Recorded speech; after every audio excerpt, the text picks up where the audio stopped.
Well, it has been two very different seasons for the Tinora and Fairview girls basketball teams. As we look down live from the balcony at the Emerald, it is a Green Meadows Conference matchup in the middle of what was 24 hours removed, a blizzard.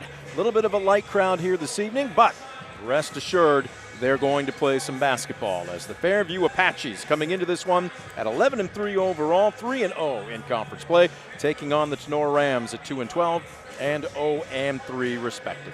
Good evening, everybody. DCTV Sports is on the air as the Estill Chevrolet Cadillac pregame show is brought to you by Estill Chevrolet Cadillac, located on North Clinton Street in Defiance, earning your trust one satisfied customer at a time. Visit them online at drivebobestil.com. Scoop Miller, Brent Balbinot, and in the middle, back for another ball game. Former Ayersville Pilot standout Kirsten Mannon throwing on the headset here this evening. All right, gang, here's where we sit. It has been an incredibly young, doesn't mean untalented, but very green Tinora roster with the graduation of a 1,000-point scorer in Nova Oakley. A couple of college players, obviously in Eowyn Blanchard and Julia Durfee. You just don't replace that kind of talent, especially in the blink of an eye. A very young group right now trying to get better, but this Ram squad coming into tonight on a 3-game skid. They almost pulled off the upset last Saturday at Eden, but dropped it by a score of 46-43. On the flip side for the Apaches, an 8-game win streak entering this. Again, as we mentioned, unbeaten in conference play, but on any given night, you've got to bring your best. Scoop, we had a chance to talk with both coaches, but not the least of which, Apaches coach Russell Zedike, he said, we've got to stay focused here. If not, that's when you read about an upset in the paper the next morning. Well, that's what an experienced high school basketball coach would tell you because, you know, the kids aren't dumb. You know, they read the papers and so forth. The Apaches have won 11 out of 12. And on the flip side, the Rams have lost 9 out of 10. So you think, okay, this ought to be an easy W, but sometimes you forget to play. So that's the focus, I think, for Coach Zedike and his girls tonight. Come out locked in. Doesn't matter who you're playing. Go out there and play your best basketball. Well, speaking of coming out locked in, Christina Meyer is going to be our player profile for the Rams. And she was blunt about it. The season hasn't gone the way we expected. Certainly as a senior, not the way you want to go out. But we talked about respect for the game.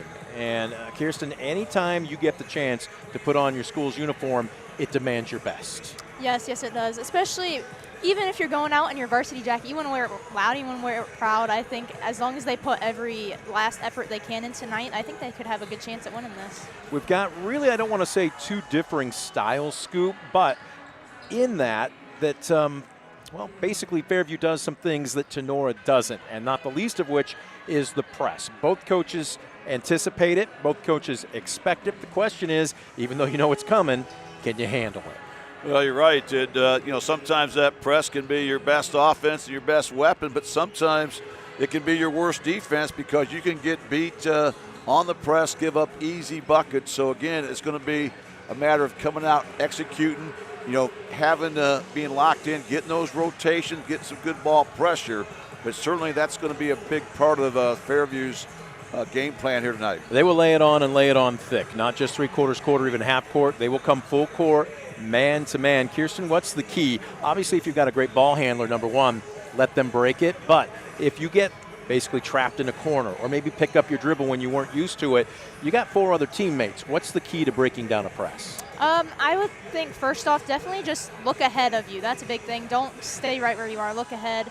And if you do happen to get stuck in that corner or you pick your ball up too quick, you got to fake the pass to make the pass. If you just look with your eyes, that's a big one. I always watch where their eyes are pointing. A lot of times that's where they're going to throw the ball. So do something to try and throw them off. Kirsten Mannon, clearly a very cerebral player in her days at Ayersville. We're going to take a quick timeout. Christina Meyer, you talk about all business, a senior leader that really was kind of an anonymous voice in the chorus on last year's roster that's expected to make a deeper run in the playoffs, but had a hiccup about 3 rounds into it and had a nasty first half. This season, the coaches have asked her, she has asked herself to be a bit more vocal. We'll let her tell her story in her own words. We will also have head coach Doug Plassman just around the corner. Don't go anywhere. The Estill Chevrolet Cadillac pregame show continues right after this. You're watching DCTV Sports. Estill Chevrolet Cadillac is this area's new and used car headquarters, earning your trust one satisfied customer at a time. Estill Chevrolet Cadillac, North Clinton Street in Defiance, and online at drivebobestill.com. Welcome back. DCTV Sports is on the air. The Estill Chevrolet Cadillac pregame show continues. As always, we thank our sponsor, Estill Chevrolet Cadillac. Check out their great selection of new, or like poor sportscasters, used vehicles. They're located on North Clinton Street. You can see their great selection in person. Stop on out. They may even send a salesman out for you. Or if you want to do it from the comfortability of your own living room, online at drivebobestill.com. All right, it is time for the Rams. It is time for the Apaches. As Tinora at the Emerald. We've nicknamed it the Emerald. This is like the one gym in the area that doesn't have a nickname. So we're trying to get the Emerald to stick. Will you help us in that quest? Yeah, I'll help you guys in that quest. All right, fantastic. Our player profile is Christina Meyer, a 5'8" senior, and we know that she's not fudging on that. Nope. Big matchup here. You kind of have a little bit of an advantage because you didn't have an earlier week game. So Thursday, you got a little extra time to focus on the Apaches, a little extra time to rest up. Woulda, coulda, shoulda last Saturday against Eden in a three-point loss. Nice. But where's the attitude of this team right now? What's your mindset? Honestly, I think the attitude of this team, and like for me personally, it's like we have to go out, we have to play our best every game. Like we know our record, like we know we have to work harder than other teams. We're a really young team. We have 3 upperclassmen. Like it's not like we're gonna be like, oh, we got this, go straight out and win this. Like we always have to work hard, play together as a team, try our best. Like really like listen to what the coaches are saying and have them help us like get through the game and accomplish like our goals in the game personally and as a team and how we want to win the game and work together. All right, before we preview, let's rewind. You okay with that? Yeah. Last year's team was loaded. As a matter of fact, you had a couple of college-level players and a 1,000-point score, and you're going to love them forever, but they're no longer Rams. They are at heart, but not in uniform. This team, completely different. You are a senior. Yes. What were your expectations for yourself? What did the coaches tell you they wanted from you coming into your senior season? Coming into my senior season, for myself, I know like I just wanted to work hard, like really help the younger kids and like develop their game, especially like with developing my game. Like yeah, I'm a senior, but I still have to go out, I have to work hard and everything, still finish through the season. I just wanted to work hard for my team, for myself especially, just to like get goals I've thought of since my freshman year. Like I want to score more points. Like I don't care if I'm the leading scorer, but like I want to score points every game. Like that being said, I'm not going to shoot every shot if it's a bad shot. Like I just want to work my best and play my hardest for myself. Coming in from the coaches, they just told me, they were like, I want you to like work hard, play your best. I want you to like show the younger people how it's done. Like you're a great player. I want them to look up to you and I want you to help them. Like I don't want you to be a mean upperclassman. Like I'm not, but like just like be nice to them, take them in, help them play their game too. Look, you're smart. Yeah. You're talented. You've been around the block, even though you're getting a starter spot now as a senior, but you get what they're trying to do. If I'm hearing you right, be a leader. Is that what you were asked to be? Yes, definitely. Are you a leader by example or are you vocal? I would honestly say I'm kind of both. Like, I'm not going to be, like, the most vocal person out there, but if something needs to be said, I definitely, like, I will say it before, like, someone else. Because, like, I feel like I can, like, say something and, like, the people are like, oh, yeah, like, okay, I get that. Like, I know how to say it in a right way. But also, I feel like if I don't say it, then I can show it. If, like, coaches ask us to do something and no one's doing it, like, I'm comfortable, like, I'll go out and show it. Like, I'll be the first person in a drill. I don't really care. And, like, talking about like, hey, like we got this, like we got to get this next shot, like I don't care, like I'll step up and I'll be that leader that way. So let's take a look at tonight's opponent, Fairview. They've had a couple of games earlier this week, so they're really cramming you guys in. Break them down for us. What do you expect to see from the Apaches? I know like in the past years they've always been a really aggressive team, defense and offense. It's going to be a tough game, which it should be. I just feel like we can't focus on one player. Like, they're a good team, well-rounded. They're definitely a well-experienced team. Like, I know, like, I've played with some of these girls. They played since their freshman year in my grade. And it's like, I know they're well-experienced. They know what they're doing. We just have to go in, play our best game, and I think it can be a really good competition. Who do you draw defensively? Defensively, Hammer? I have either Hammer or Heisler? Yeah, Heisler, they're freshmen. So best on best, basically. Yeah. You don't mind that, though, right? That's No. not the pretty part of the game, right? Offense always makes the highlight reels Yeah. on the sports at 6 and 10, but it takes a mindset to play defense, and you're telling me you're good with that? Yeah, I definitely, like, if you put me out on defense, put me on their best player. I don't care. I like the competition. Like, if you put me out there, I'll do my best in guarding her and play my hardest. I was told you're the alpha on this team. If the coaches Okay. weren't here, you would be the one to step up, Yeah. lead practice, take charge, and your teammates respect you enough that they would listen to Mm-hmm. you. Is that accurate? I would say it's pretty accurate. Yeah, I think I have a lot of, like, the team's, like, attention and, like, they listen to what I say here. The term is student athlete. Yep. Got to crack a book. You got a 3.9 for a GPA, is that Yes, correct? that is correct. Come another, 3 months? You're going to Yeah. be styling in the cap and gown, strutting May across the 31st. stage. Then what's the future hold for you? After, I've been thinking like a couple different routes. I definitely want to go with something medical field. I've been more leaning towards PTA for physical therapy assistant. For that, I'm hoping to get into St. Francis, but if I can't get there, Owens for a backup.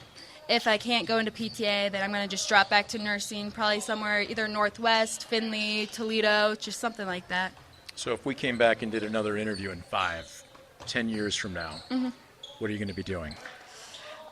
Hopefully PTA. That's what I want to do. I think I would really like that. It's good. I can get back. I can still help people with sports and stuff, like help people get back to how they want to be. Here in this area, or do you care where you go? I would prefer to stay in this area, but I know like there's not a ton of jobs in that field, but like, there's a good amount in this area. I would hope to stay here, but I can venture out. Well, we're not going to graduate you just yet. Most Okay. important thing, take care of Fairview, correct? Yes, definitely. Christina Meyer, our player profile. Best of luck to you, not just tonight, but the rest of the season. Thank you. We're going to take a quick time out. We're back with more of the Estill Chevrolet Cadillac pregame show right after this. You're watching DCTV Sports. Estill Chevrolet Cadillac is this area's new and used car headquarters, earning your trust one satisfied customer at a time. Estill Chevrolet Cadillac, North Clinton Street in Defiance, and online at drivebobestill.com. For the past 70 years, Midwest Community Federal Credit Union has been your financial partner, helping you achieve your dreams and secure your future. Midwest Community Federal Credit Union, with locations in Defiance, Bryan, and Napoleon. Find out more at midwestcommunity.org. Now, the Estill Chevrolet Cadillac pregame show continues as we are getting set for not just the national anthem, but it's senior night here at the Emerald for the Tinora seniors. Estill Chevrolet Cadillac, located on North Clinton Streets in Defiance, earning your trust one satisfied customer at a time. Brent Balbinot, Scoop Miller, Kirsten Mannon saying thank you very much for joining us here this evening. We are going to get to the keys to the game, brought to you by Northwest State Community College in just a minute. But right now, the colors have been unfurled, and it is time for the national anthem. We thank the Defiance County Veterans Office, proud to support local veterans and their families, connecting them with resources available to them. For more information on what you might be eligible for, log on to defiance-county.com/veterans office, or just give them a call at 419-782-6861. As everybody comes to a stand, time now for the national anthem, courtesy of the Defiance County Veterans Office.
And Tinora student saxophonist Logan Stein. Nicely done on the saxophone for the national anthem here this evening, brought to you by the Defiance County Veterans Office. Time now for your keys to the game. Those are courtesy of Northwest State Community College. Your key to great career opportunities begins with a great education at Northwest State. We don't know anybody that goes to Northwest State, do we? Yes, Mabel Now McGuire. you can smile. There you go. She probably would say, if you don't mention me, absolutely. Mabel McGuire, former teammate, Ayersville Pilot standout of our very own Kirsten Mann. Check out what Mabel and millions of others have discovered at northweststate.edu, or you can call their admissions office at 419-267-1320. All right, let's go ahead and start with the hosts, the Tinora Rams. Scoop, what do they need to do to pull off the upset and walk out of here with their third win of the season? Well, I think for the Rams, it's going to start with winning the 50-50 battles. You know, they don't have much margin of error. You're playing a team such as Fairview, who's been a power in the GMC throughout the years, so they need to get those extra possessions. They also need to kind of control the tempo, slow down the game. I think the second thing for the host Rams, they've got to hit open looks. Now, it sounds awfully simple, but when you look at the Rams as a team, shooting 20-some% from the field, shooting less than 17% from beyond the arc, shooting less than 50% from the stripes. So points have been at a premium. When they get those open looks, which will be tough to get against a very aggressive Fairview defense, I think they have to cash in and knock him down. Coach Plassman said there's no such thing as a 50-50 ball tonight. It needs to be about 70-30. We got to win 7 out of 10 of them to take away Fairview's extra possessions. On the flip side, for the Apaches, what do they need to do to make it 9 wins in a row? Well, I think for the Apaches, it's going to start with their defense. You know, they have to find ways to extend that defense, get a lot of ball pressure, force some live ball turnovers that can lead to points at the other end. I think the Apaches want their best offense to be their defense here tonight, and they've done a great job of really doing that this season, Brent, as they have forced teams to over 20 turnovers per contest through the season. I think the second key tonight for the Apaches is going to be second chance points. You know, they've got some athletes, they've got some length, they've got some aggressive kids, so I think they want to use that to their advantage, get those kids attacking the glass, get some second chance opportunities, and then cash it in. If they can get done in those areas, they can extend that winning streak to 9 consecutive here tonight. Those are your keys to the game, brought to you by Northwest State Community College. Your key to a great career opportunity begins with a great education at Northwest State. Visit northweststate.edu or call 419-267-1320. Today, let's take a quick look at your starting lineups from Baker Schindler Company, proudly serving the area with the highest quality contracting services for nearly 100 years. Baker Schindler Company of Defiance and Paulding. As we are getting set for the Superior Credit Union tip-off, brought to you by Superior Credit Union. Visit superiorcu.com to find out more about joining the winning team at superiorcreditunion.com. And not shy, very quick. A 3 goes up, and here's a long rebound, a rare fast break opportunity, and off the foot of Ella Holmeyer. She hits the deck. Let's take a look at our Baker Schindler Company starting lineups. First for Tinora, the hosts, at 2-12 overall, 0-3. Christina Meyer, our player profile. She's kind of the glue, not kind of, she is the glue. One of the seniors on this year's team. Ella Holmeyer, Hadley Spieth, Tegan Billing, and Addison Dominic, just a freshman who will run the point guard chores for the Rams, as this one teases everybody on the rim, and Spangler pulls down the rebound. On the flip side for Fairview, the following 5 on the court to open up the ball game. And there you see Sammy Mavis, Hammer, Salyers, Moninger, and Heisler. And again, Hammer and Heisler are the 2 leading scorers, and they are going to draw somebody in their face every single minute of this ball game. Spangler on the drive, spots up a little hard off the glass. Tough offensive board, and a foul in the process. And there's Christina Meyer, that senior that we talked about during the pregame, Kirsten. Again, the record isn't what they want, but she's going to leave everything on the court here this evening.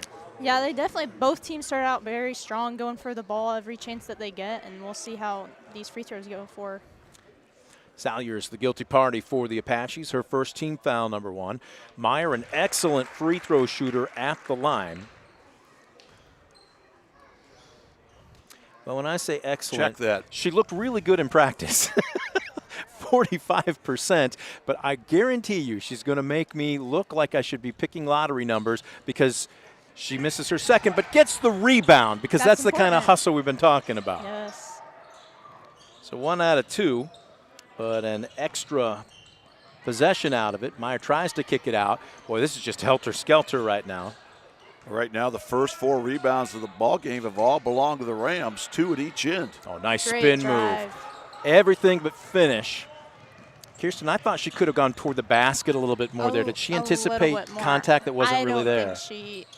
I don't think she saw him at all, actually. I think she would have taken just a little bigger step. She would have had it. Oh, well, a West Banco 3. West Banco might be open if you drive downtown, but man, talk about banking in the first 3 of the ball game. Well, that's literally a West Banco right there. That time the bank is open there from beyond the arc. So the Apaches on the board enjoy their first lead of the night. 3-1. Trying to roll Spangler to the basket. Again, double teamed, and a jump ball will be the call. The arrow stays with Tinora.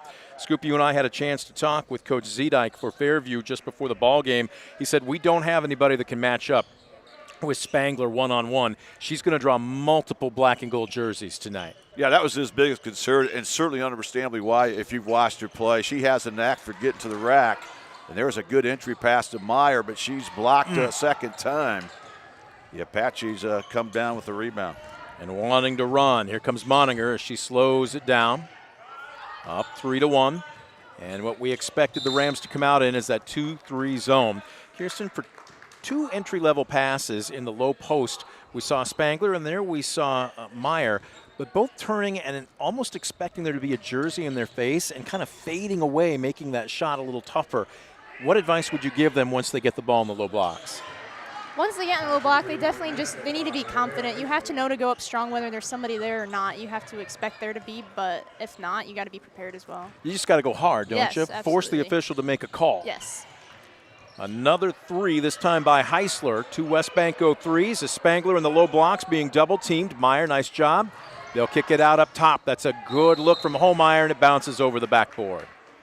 Inside, outside. Scoop, I know she's upset that she missed the shot, but that was really a good look. That was great ball movement. It was tremendous ball movement, and whenever you can catch the ball right behind the line there, you don't have to rush it. You can shoot in rhythm. You're going to take that shot every time down, but again, we've talked about the Rams have really had their struggles.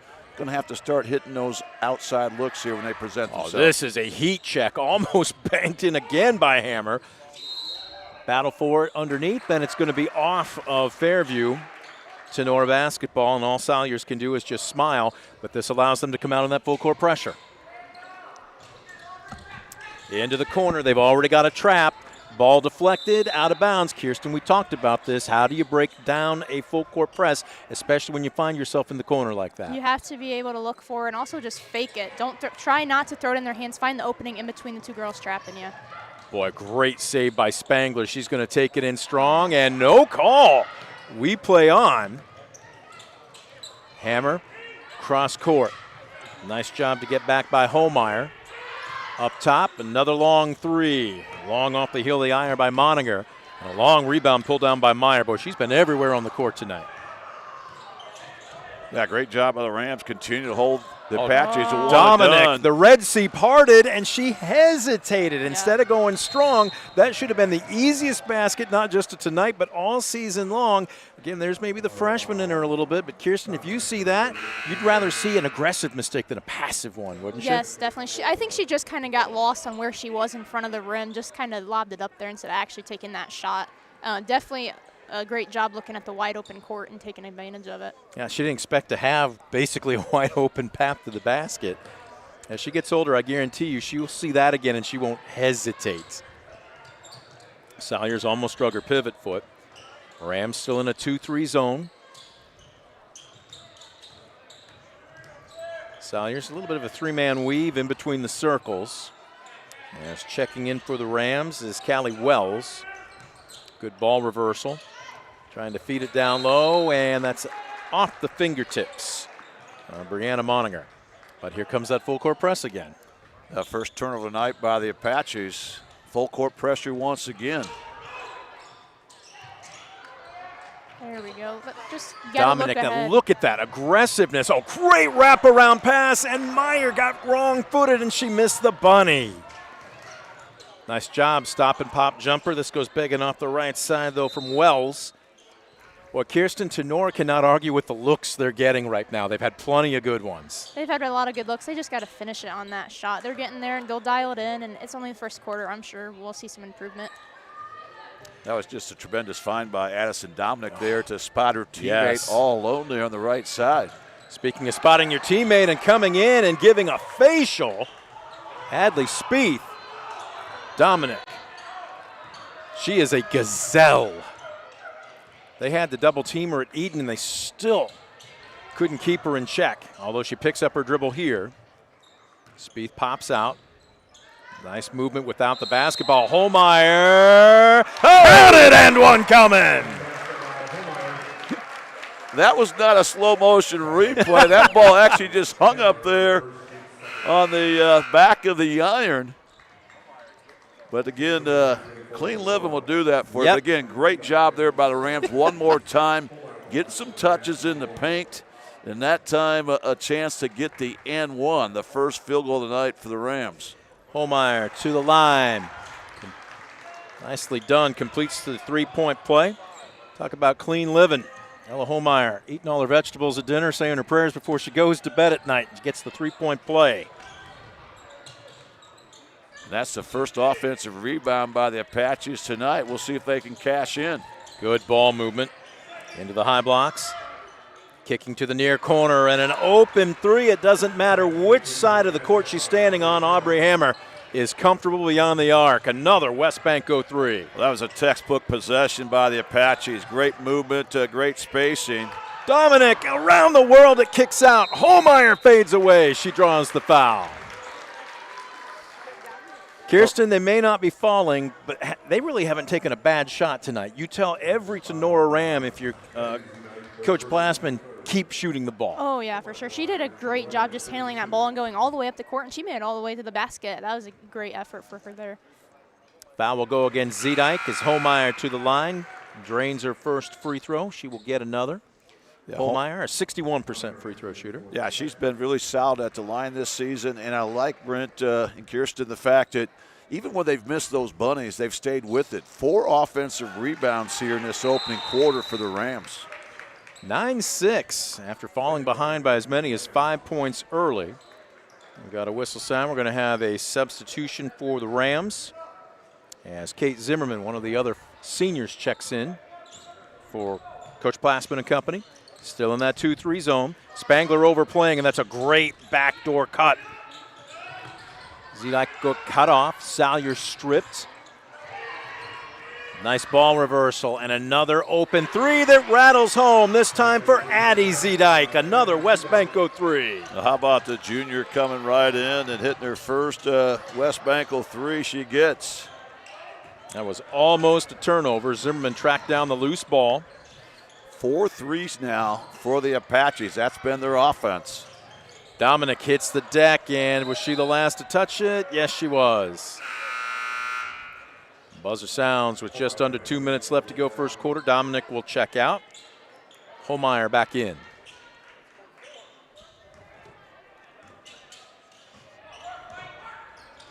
Uncontested across half court. Got to come out and identify in the corners. Zedike gets stripped. Another turnover. What's that make now? Each team has 2 turnovers here in the first 6.5 minutes. Zimmerman around the world. It kicks out. Holmeyer with the board. A dagger, loose ball, and finally picked up. And releasing all by herself is Heisler for the easy breakaway layup. That's the first basket that came inside the arc so far tonight for Fairview. And that came from their defense. That's something Fairview really has to rely on. And here, the Apaches have turned up the intensity at the defensive end. They force another turnover here by the Rams. So the Rams right now not getting offensive shots here. They're going to have to really tighten up their defense as Fairview's gotten a little separation here, up 8 as we near the 1 minute mark of the opening quarter. Slowing it down, Hammer swings it to the near side. Good perimeter passing and a little bit of daylight. Count it! And one coming. A 3 with a chance for a rare 4-point play coming for Aubrey Hammer. How about Hammer? Again, great ball movement. She's able to catch and shoot in rhythm. And out of control on the closeout, trying to get hands up. This might be end up being a West Banco 4 here if Hammer can convert from the charity stripe. Shot is up, cannot do so, but an offensive board by Salyers. They could technically get 5 out of this possession. They'll swing it near side, maybe 6. In and out, and Holmeyer makes a strong one-handed board, and she's fouled on the reach-in by Heisler. A great job by Holmeyer. She's really been aggressive and hard-nosed here tonight. There she comes down with a big rebound. And that's the 4th team foul for the Apaches, so the final 50.9. The Rams will be in the penalty. We'll see if they can take advantage and attack the interior. Whistle sounds. Right now, when you're attacking this full court pressure, you have to go to the long corner. When you throw it to that short corner, you invite the quick double team, as you see here. Dominic trying to dribble out of it. They kind of set her up for that, though.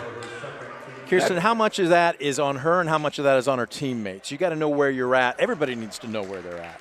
I think it's kind of on all of them. We all saw that she was getting double teamed. Somebody had to have been open and could have stepped up to help her handle that ball up the court, but she did a great job staying strong, and now she's going to the free throw line. Dominic, first trip tonight. Good looking stroke. Addison Dominic, just a 37.5% free throw shooter.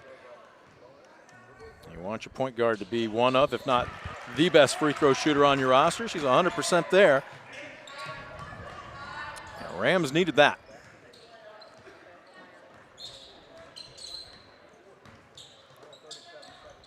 Well, is Fairview going to take a little bit of air out of the ball? They're stretching the court here. 30 seconds and counting. Mavis up, open look. 3 goes skimming off the left side, and Spangler with the board. Yeah, great job by Spangler once again coming up with that board to keep the Apaches to 1 and done. Now the Rams can play for the last shot. Dominic into the front court with 10 to shoot, picks up her dribble. Hands it off to Holmeyer. The Red Sea parts. Count it, and one coming. Absolutely great job on both girls. It was great to be able to find Holmeyer on that drive. They just found her, and now she's going to be shooting. Yeah, I love the fact that the Rams are really playing downhill. They're attacking there on offense, and they've had some great looks. Unfortunately, they've missed a lot of bunnies in the paint, but this time they're able to get it to go, and a chance for the and one here as they whittle the lead down to 7 points. Trying to get a little closer here from the stripe. Holmeyer, as we mentioned, a 61.5% free throw shooter on the season. She's 3 for 3 so far tonight. Trying to complete the three-point play, and does. Without question, the leading scorer for the Rams as they come out in some token pressure. 3 seconds, 2 seconds, cross court, long shot, just off to the left by Brianna Moniger, and we have played through the end of the first quarter. Tight ball game, a little bit of a back and forth affair, but the Apaches lead by 6, 17-11. We'll take a quick timeout. Back with quarter number 2 right after this. You're watching DCTV Sports. Proudly serving the area with the highest quality contracting services for nearly 100 years. Baker Schindler Company of Defiance and Paulding. 419-782-5080. Online at baker-schindler.com. Superior Credit Union, a not-for-profit, member-owned financial cooperative. Visit superiorcu.com to find out more about joining the winning team at Superior Credit Union. Stanball Jewelers is your trusted source for diamonds, fine jewelry, watches, and gifts. Whether you're looking for a dazzling engagement ring, a timeless anniversary gift, or a present for someone special, Stanball Jewelers has something for every occasion. Visit us today and discover why we've been serving the community since 1948. Second 8 minutes put up on the scoreboard clock, and there you take a look at how this thing has shaken out so far. And I'm looking down here, 22-8, so there's where my book is off. 2 3-pointers. As a matter of fact, more than just a couple. Only 1 basket from inside the 3-point arc for Fairview in those first 8 minutes, Scoop. It's no secret as to what they want to do. No, they were shooting the threes early and often. Result in 5 threes, 15 or 17 points beyond the arc. This is an interesting defense. Is this Again, it's part zone, part man. They call it a triangle. It breaks down low, but the shot missed. Second opportunity, a little short by Moniger, and this time an offensive board by Holmeyer, where she is flush red. Kirsten, she is really laying her body out on this one. She did an absolutely great job at getting that rebound and being strong with the ball, and then she ended up getting a foul, and that was a great job on her. Foul will go against Moniger. It will be her first. But again, well, some token pressure here. What do we got? A 1-3-1. So they're going to pick up three-quarters court. And without Dominic on the court, Holmeyer's now running the point guard chores. Checking in, Callie Wells going back up top. Zimmerman with a pump fake and a loose pass. Well, a great job to save it, but unfortunately, Ariel Leonard got her footing a little mixed up and she drug her pivot foot. Yeah, she did all she could to try to track that down before it went in the backcourt. Unfortunately, she lost her balance, had to pick up her pivot foot, made that an easy call for this veteran officiating staff. And here the teams trade turnovers. Yep. So the first turnover of the quarter for Fairview on the night, Brent, 5 Tinora Ram turnovers. That was the third Fairview turnover. What do you have for board work for both teams? Yeah, the first quarter it was 9 for Tinora, 8 for Fairview, with the Rams getting 4 offensive rebounds compared to 2 offensive rebounds for the Apaches. Almost another turnover there for Tinora. Wells beyond the arc, tries to go baseline. Nice job by Mavis to cut her off. Holmeyer free throw line extended, kicks it back out to Wells, and we got a 3-second call. Somebody camping out and roasting hot dogs in the lane. You can't be there for more than 3. That'll be a turnover. Yeah, you don't see that call very often, but certainly the correct call, and sometimes you just need to make sure the players know, hey, we are watching, so get out of there. Salyers, that ball was kicked. They'll let it play on. This is going to roll all the way into the backcourt, and who touched it last? It will remain Fairview basketball. That was a little bit of a gamble, wasn't it?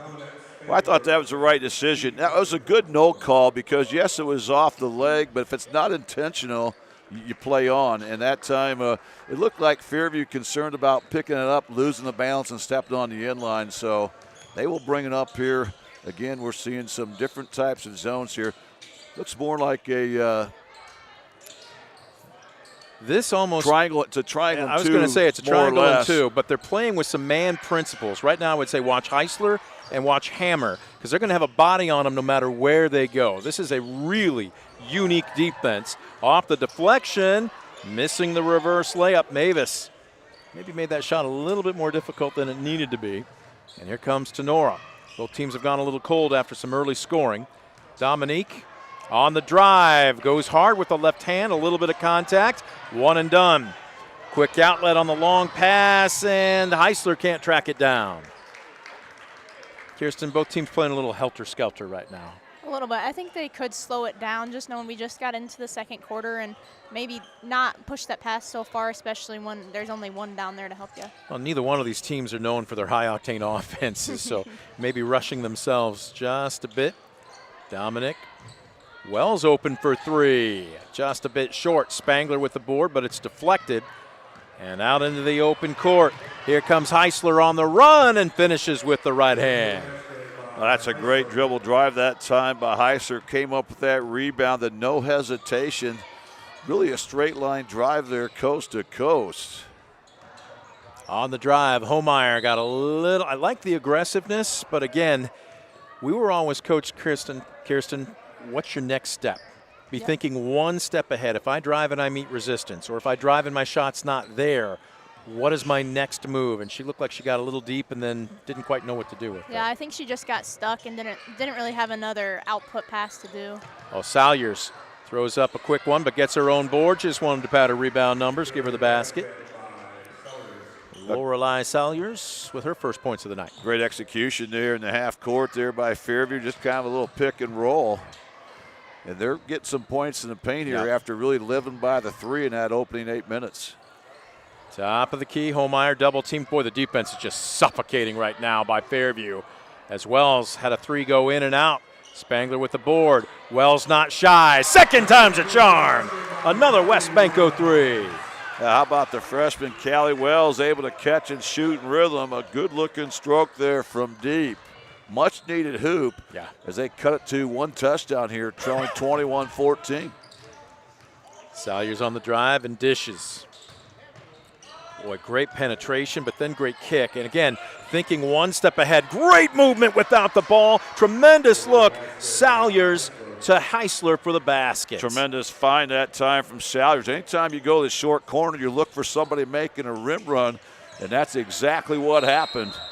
And Coach Plassman's going to call a timeout as a freshman mistake there. Dominique picked up her dribble as she crossed half court and immediately got double teamed. Saves the turnover with 3:49 left to go in the first half. Oh, no, wait a minute. I'm looking at, on the electronic billboard here, I'm looking at a pair of Tinora Ram athletes from a season ago. Great football team, great women's basketball team. But Nova Oakley is not in uniform this season. Tip of the cap to her because she had a chance to play small college ball, but Scoop, she elected to go to Ohio State.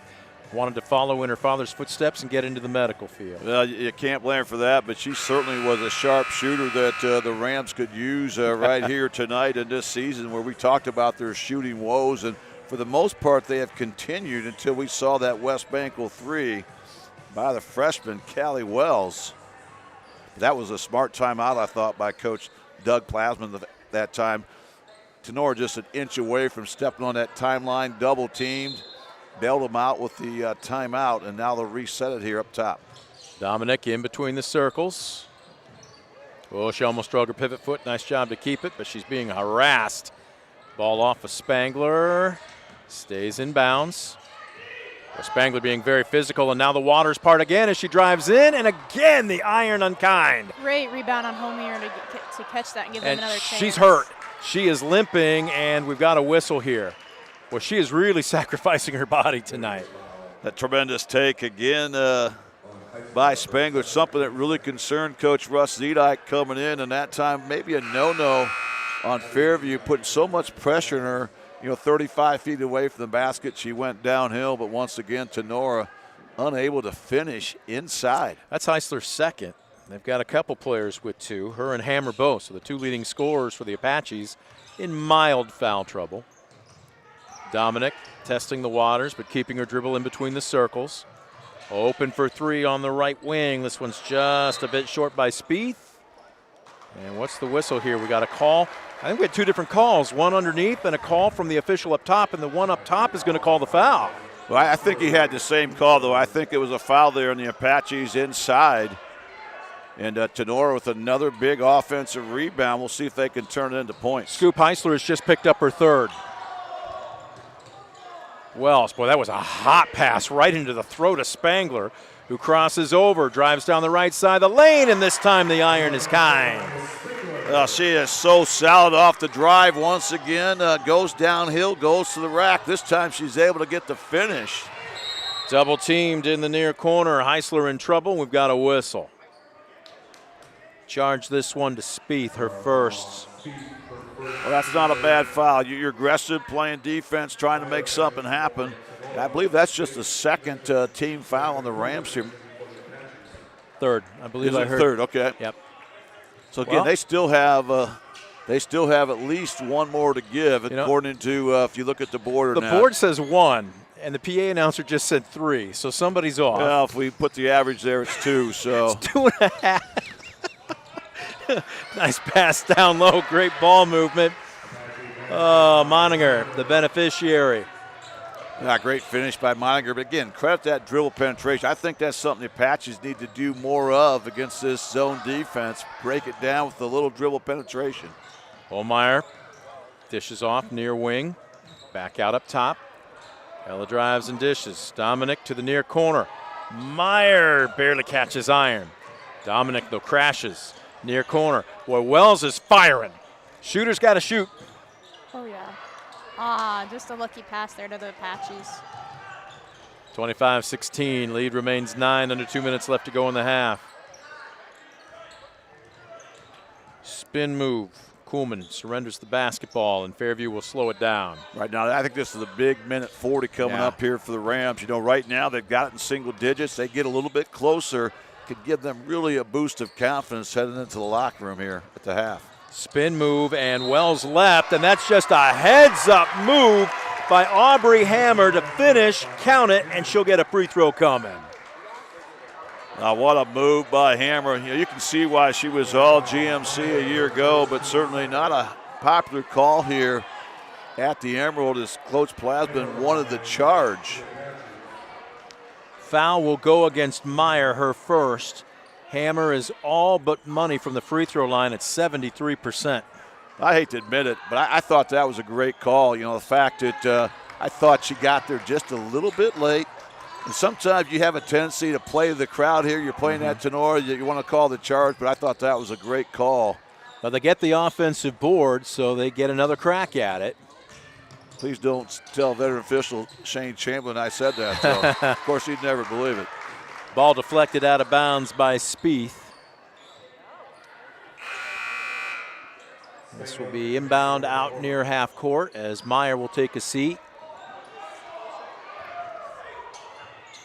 Well, Tenora's just stayed within arm's reach, but Fairview's had an answer every time they've been close. Yeah, right now they got to play smart. They played very well here for 15 minutes, but you don't want to slip away here in this final minute of this opening half. Down by 11. This is a big possession for Tinora. Likewise for Fairview, trying to put a nail in the coffin before they head to the locker room. They're being very patient. Oh, that's just great ball movement and great use of your screens as an easy lay-in for Zedike. She's got 5 off the bench. That's a cerebral play there by Addie Zedike. A little hesitation move with the dribble, and then she just went downhill to the rack, an easy lay-in. Great offense there by the Apaches here in the last minute and a half. Homeyer into the high blocks. Spieth's going to put it on the floor. And Homeyer wasn't able, check that, Dominic wasn't able to get the handle on it. Nasty turnover down by 13, and with 25 and 3/10 seconds left, Kirsten, you anticipate Fairview working for the final shot of the half? Yeah, I think they're going to move the ball as long as they can and try and get that last shot of this quarter. And we're slowing it down. I think you try to take that shot with maybe 7 to go. Give yourself a chance for an offensive rebound. Even if you come on the back, you have a foul to give. Or if you get the good position down low, just like that, Zedike with a great feed to Moninger. And they're pulling away. And now a steal by Salyers. And what was a tight ball game has turned into a 15-point lead as the Apaches enjoy it. Both clubs heading to their respective locker rooms. Fairview 31, Tinora 15. We'll take a quick timeout. Back with your Midwest Community Federal Credit Union halftime show right after this. You're watching DCTV Sports.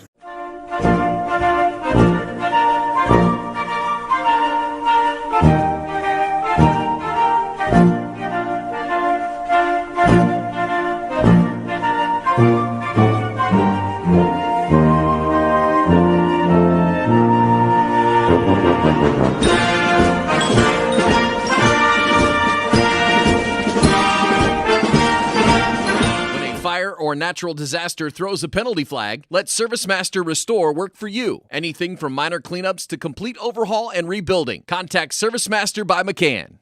At Arthur Law Firm, we understand how overwhelming life can be after being seriously injured in a car accident. With over 50 years of experience, Arthur Law Firm has a track record of getting the results you deserve. When you don't know where to turn, get answers with Arthur. Call us today. West Banco, building a better bank every day since 1870. Community-focused West Banco. Find out more at westbanco.com. Discover top-quality healthcare education at Northwest State. Our instructors have real-world experience, so they know how to prepare you for great career opportunities. Northwest State, where you'll get the top-quality healthcare education you need to succeed.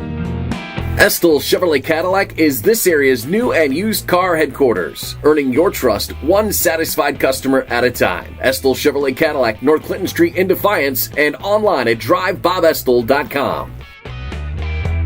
For the past 70 years, Midwest Community Federal Credit Union has been your financial partner, helping you achieve your dreams and secure your future. Midwest Community Federal Credit Union, with locations in Defiance, Bryan, and Napoleon. Find out more at midwestcommunity.org.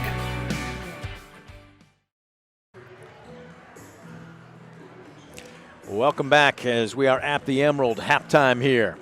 we try and amuse ourselves sometimes up in the broadcast booth. Brent Balbinot alongside Scoop Miller and Kirsten Mannon. It is time for the Midwest Community Federal Credit Union Halftime Show. Midwest Federal Credit Union, helping you achieve your dreams and securing your future. Visit them in Defiance, Bryan, or Napoleon. You can always check out online at midwestcommunity.org. Visiting Apaches 31, host Rams 16. It was just a 6-point game at the end of the first quarter, but a late run, some bad miscues during that press, and the Rams paid for it as all of a sudden the Apaches lead has swelled to 15. Let's take a look at your Arthur Law Firm stat tracker. If a serious injury from a car crash puts you on the injured list, call the personal injury attorneys at Arthur Law Firm, serving Northwest Ohio for more than 50 years. Get the compensation you deserve and back in the game with your winning team at Arthur Law Firm. All right, let's break down the scoring first. Scoop will have the rebounds and the turnover battle for you, but man, I looked down and I had to do a double take, and part of it again, defense into offense, Scoop. That full court press and even really the half court defense for Fairview has been smothering here in the first half, and they have turned that into 31 points, led by Nevaeh Heisler. Heisler averages 11.5 a game. She's got 12 at the intermission. They're going to have to figure out a way to identify her because otherwise nobody else is really close, but she's been a one-woman wrecking crew. Yeah, I thought Nevaeh had a tremendous first half there where she was able to kind of free herself up there on the inside. She does such a great job of moving without the basketball, but she also is very difficult to defend because she can shoot the three. She can take you inside, just a complete player. And wow, what an impressive first half by the freshman. Let's round out the scoring for the rest of the Apaches. 8 points for Aubrey Hammer. 5 points off the bench for Addie Zedike. 3 for Brianna Moninger. Make that 4 for Brianna Moninger and a deuce for Lorelei Salyers. On the flip side, for head coach Doug Plassman and the Rams, Ella Holmeyer has really laid out. She has been an alley cat this evening, and she has paid the price physically, but she's not afraid to stick her nose in the middle of things. She has half her points from the free throw line. She's got 8 on the evening. After that, 3 points off the bench for a 3 from Callie Wells, and then nobody else with more than a deuce. Addison Dominic with 2. Maddie Spangler, the team's leading scorer, has been held to just 2. Spangler averages, let me look down here, 11.1 points per ball game, so she's only had 1 basket to her credit, and then 1 of 2 from the free throw line for Christina Meyer. All right, we've talked about how you break down that press, and it has paid dividends in the first half for Fairview. All right, Kirsten, if you are Coach Plassman and you are in that locker room right now for the Rams, what are you telling your team? How do you want to see them attack that press in the second half? First thing I would say is to not cross the half-court line and then stop. You know there's a good chance you're going to get trapped. That's the first thing I'd say. Just double-check that, and then definitely just look ahead. See what's in front of you before you even get to the volleyball line. Look ahead and then keep going, and maybe you'll be able to make a skip pass. If not, fake left and go right. Just stay more in the middle. There's less chance of you getting trapped in there. What you're saying, though, is think one step ahead. Yes. You can't get caught in the moment because that's when you lose the basketball. Yep, and then you get stuck and you don't know where to go. Scoop, what do you have for board work? What do you have for turnovers? On the first half, turnover-wise, the Rams turned it over 10 times, and several of those were live ball turnovers that led to some transition opportunities for Fairview. Meanwhile, the Apaches, tremendous job, take care of the basketball. Just 4 Fairview turnovers through the opening 16 minutes. On the boards, the Rams did have an advantage as they hauled down 17 rebounds to Fairview's 13. However, 10 of those 17 rebounds for Tinora were offensive rebounds, and unfortunately for the Rams, they really came up empty more times than not on those rebounds. And on the flip side of that, there was not a lot of defense rebounds to be had because Fairview continued to knock down shots at a high pace. A big reason they're enjoying a 15-point advantage here at the break. Those are your Arthur Law Firm Stat Tracker stats. Again, check them out online at Arthur Law Firm. Your winning team, your personal injury attorneys at Arthur Law Firm for more than 50 years. We'll take a quick time out. Back with more of your Midwest Community Federal Credit Union halftime show right after this. You're watching DCTV Sports. Proudly serving the area with the highest quality contracting services for nearly 100 years. Baker Schindler Company of Defiance and Paulding. 419-782-5080. Online at baker-schindler.com. Superior Credit Union, a not-for-profit, member-owned financial cooperative. Visit superiorcu.com to find out more about joining the winning team at Superior Credit Union. Stanball Jewelers is your trusted source for diamonds, fine jewelry, watches, and gifts. Whether you're looking for a dazzling engagement ring, a timeless anniversary gift, or a present for someone special, Stanball Jewelers has something for every occasion. Visit us today and discover why we've been serving the community since 1948.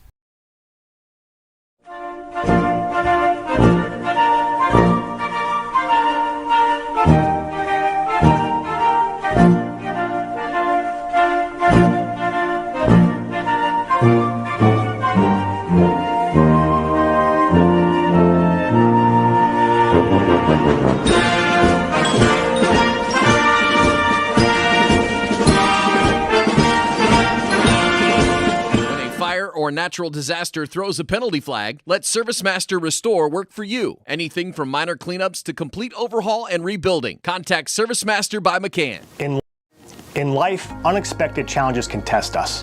If you've been seriously injured in a car accident, you deserve a team that understands.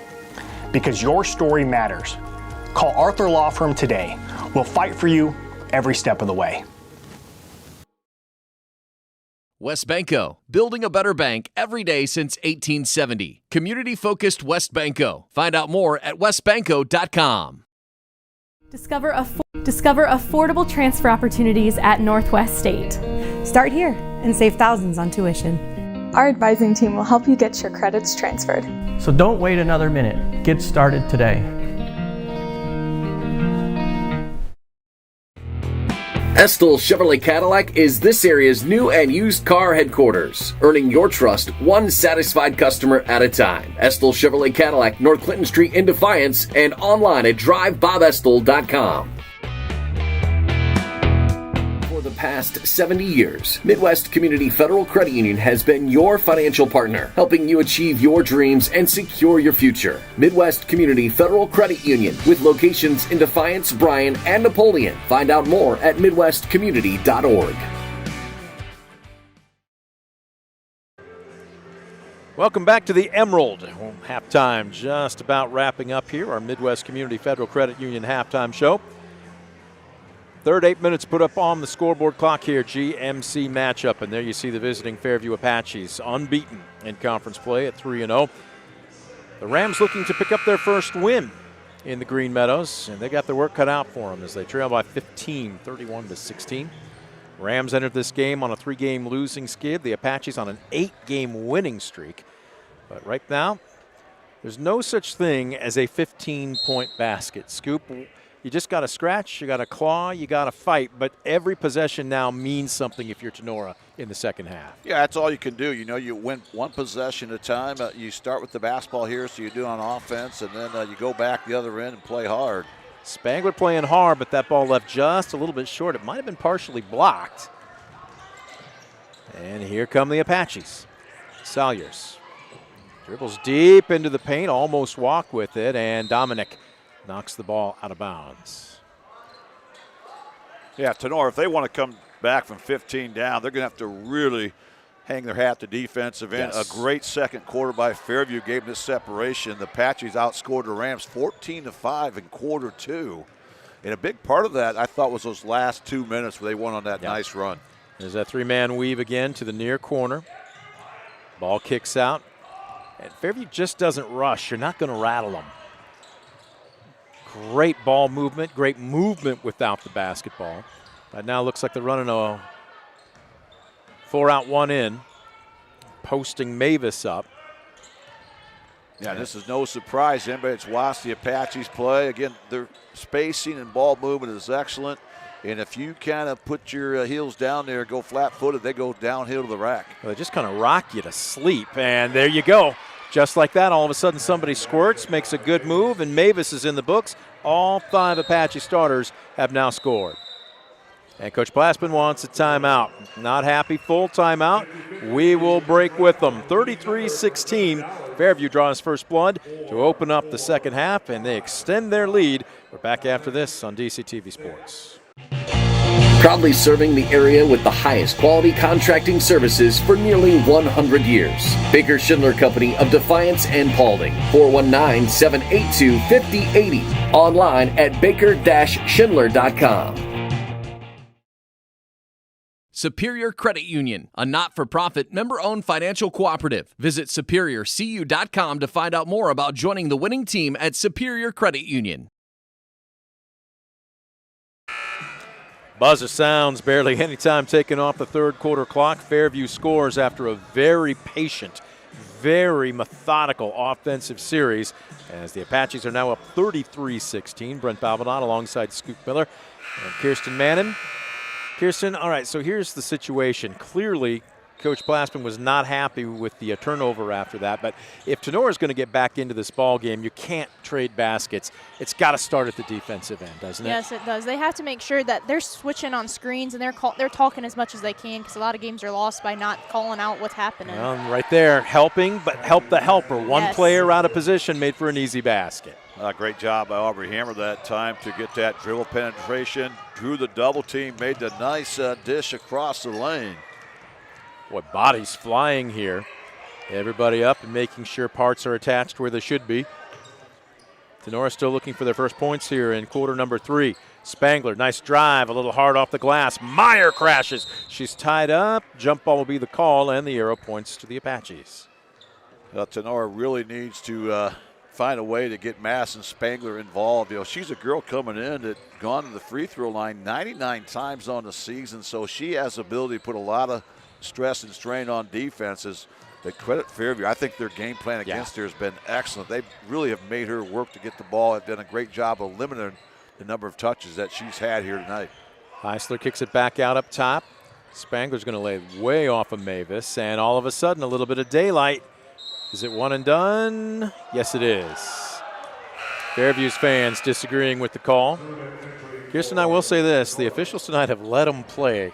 There's been a lot of – you prefer that, though, as a player, don't you? Yeah, you do, because if they're calling fouls left and right, you kind of just get discouraged, and you don't want to keep going on, because then you don't really know what you can and can't do. Last thing you want to do is ask what's a foul. Yes. Of course, that's what Coach Nicely's job was, right? Right. And you knew he was really mad if he stomped his foot. Yeah, I turned his back and walked away. We were getting a little bit of inside scoop during the halftime off the air there, Scoop. Yeah, I can actually see all those things unfolding there, Kirsten, actually. Dominic swings it near side. Meyer is waiting for the rest of the troops to arrive.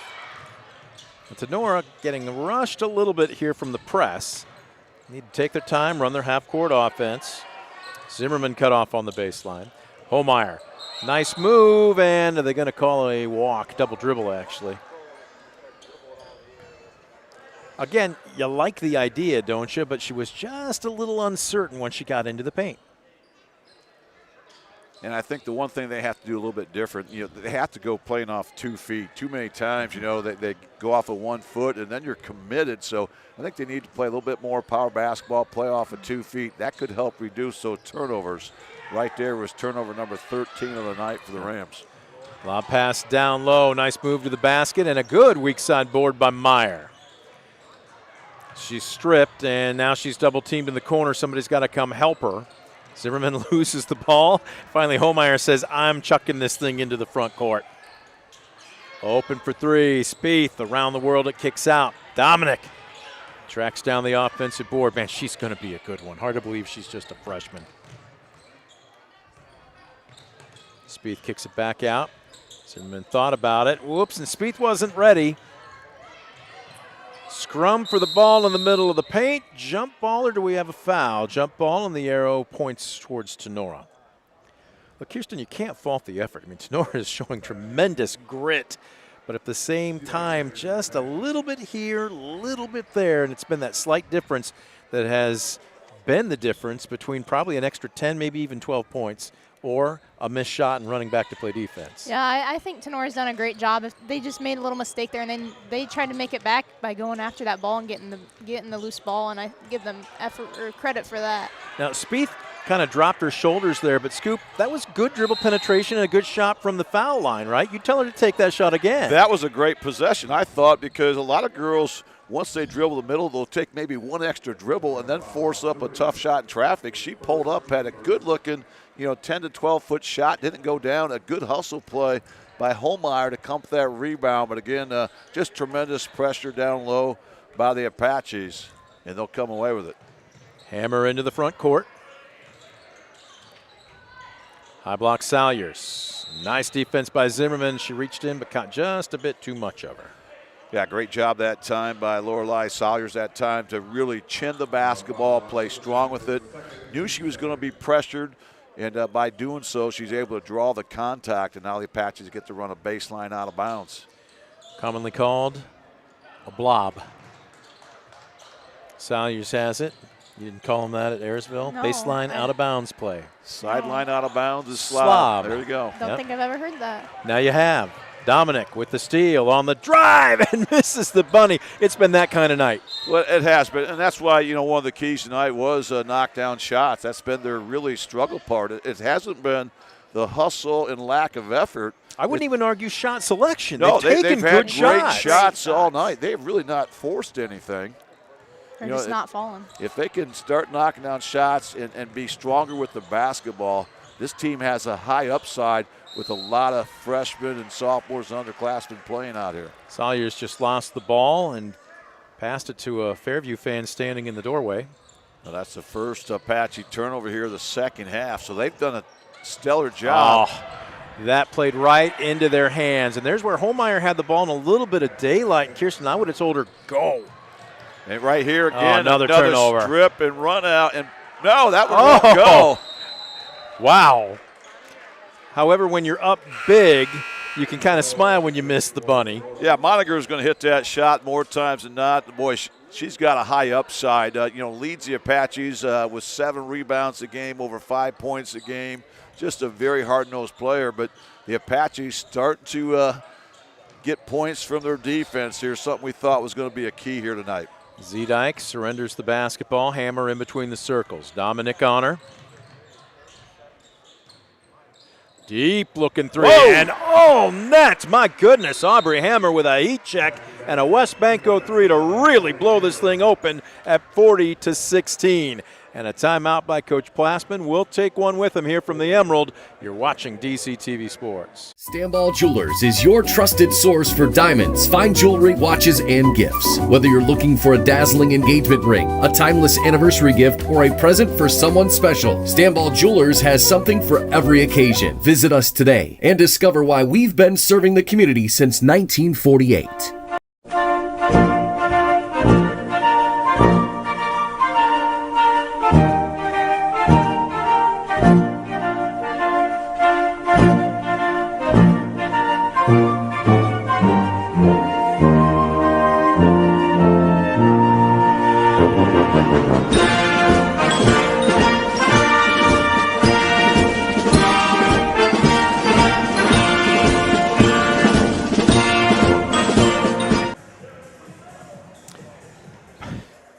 Back at the Emerald, you see the big Tinora Rams moniker right at half court. 40-16, Fairview, and in particular, Fairview's press has been the difference here this evening as they have just blown this game open. Tinora, we're over halfway through the third quarter, and they have yet to score here in the second half. Remember, this was 11-17 at one yes. point.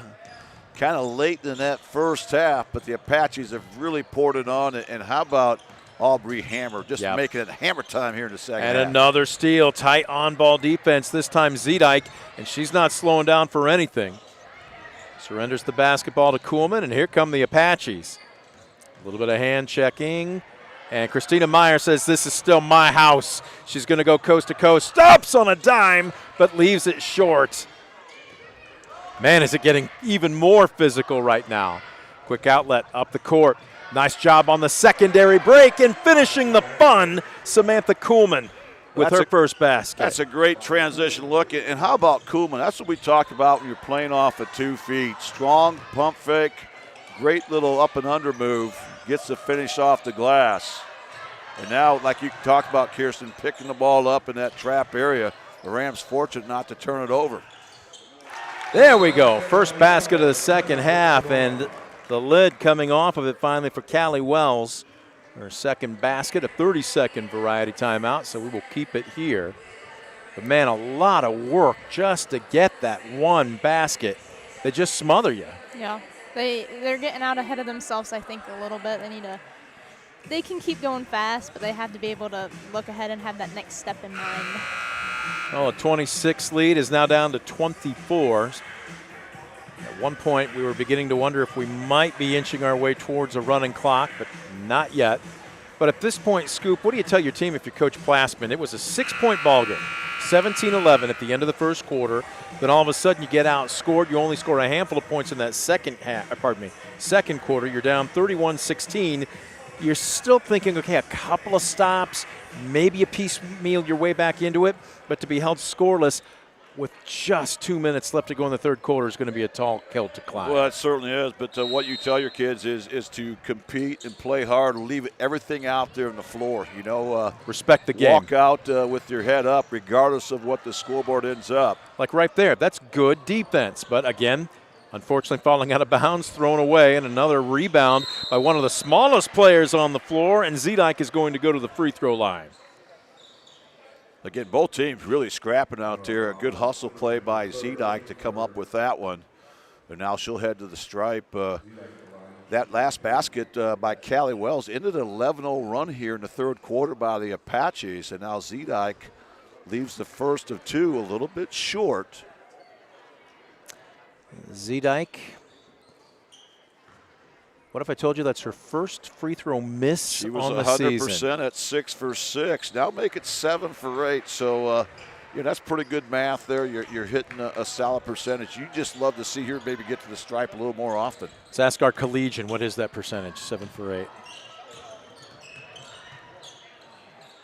90? Not quite. Didn't even sound like she believed it herself. Hey, I'm not going to college for math. We'll have to edit that out so your parents don't hear it. This went off the end of the. They know it. Oh. Quick run, fast break, and a nice job to get back defensively by Zimmerman and make her earn it from the free throw line. However, that looks like it might be Zimmerman's fourth. That's a great hustle play by Kuhlman. She had a half step there in the open court and just went with the straight line drive to the rack, draws the contact. And that's the fourth team foul against Tinora. Meanwhile, Fairview yet to commit a foul here in this third quarter. And there you see the shooter's touch there for Kuhlman. She came in 70% free throw shooter from the stripe. And Fairview as a team, excellent free throw shooting at 70% as well as a team. And just for those that are probably on the edge of their seat wondering why Kirsten didn't bring a calculator, 7 for 8 is 87.5%. Oh my, I was really close. I was just giving her a little extra credit. Of course. That's important. 44-18. Dominic maybe just a little bit gun shy. Meyer is not. And again, around the world it kicks out. This one bounces off of Kuhlman. They are so quick. A great job by Kuhlman to check out there and put himself in position. Oh, beautiful drive that time, but a little hard off the glass by Hammer. Dominic with the board, trying to dribble her own way out of trouble. They get it right back to her, and now they got numbers. Spotting up, and that one airmailed from the right baseline by Zimmerman. Back out up top, Dominic. Spieth for three. Doesn't catch anything, out of bounds with just under 20 ticks left in the third quarter. So that kind of sums it up. The Rams, again, getting good shots, just getting nothing to go. 5 offensive rebounds in the third quarter here for Tinora. That puts them at 15 offensive rebounds on the night, yet they have just 18 points. Stats can be a bit deceiving. Wide open down low, and Meyer showing tremendous hustle to get back. Despite being down 44-18, no quit in the senior. That's definitely good on her part. You don't want to quit. Well, even though you're behind, you want to put in all of the effort that you can. You still have another quarter. Who knows what can happen. Down low. Trying to post up. They'll kick it back out. Open for three. This one's short by Hammer. Little pinball. Who wants it? Out of bounds. Last touch by the Rams with 2 7/10 seconds left. Well, every coach has a play drawn up for this very scenario. We'll see if the Apaches can execute. Into the corner. Hammer thought about it. They got to get a shot off. No, wave it off. Even if it had gone, it would not have counted, as we are through the end of the fourth quarter and all Apaches.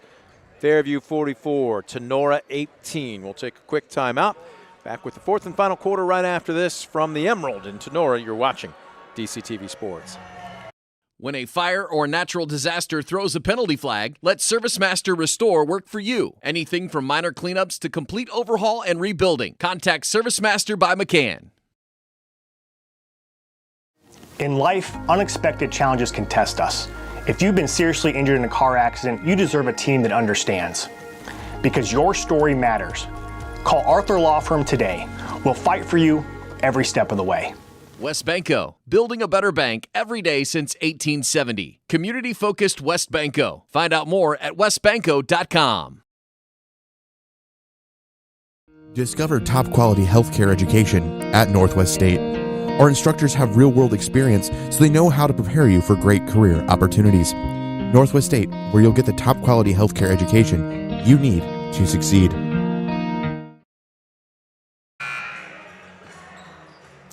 Strumming to a little Barbara Ann from the Beach Boys as we get set for the fourth and final quarter. Whistle sounds. We welcome you back to the Emerald.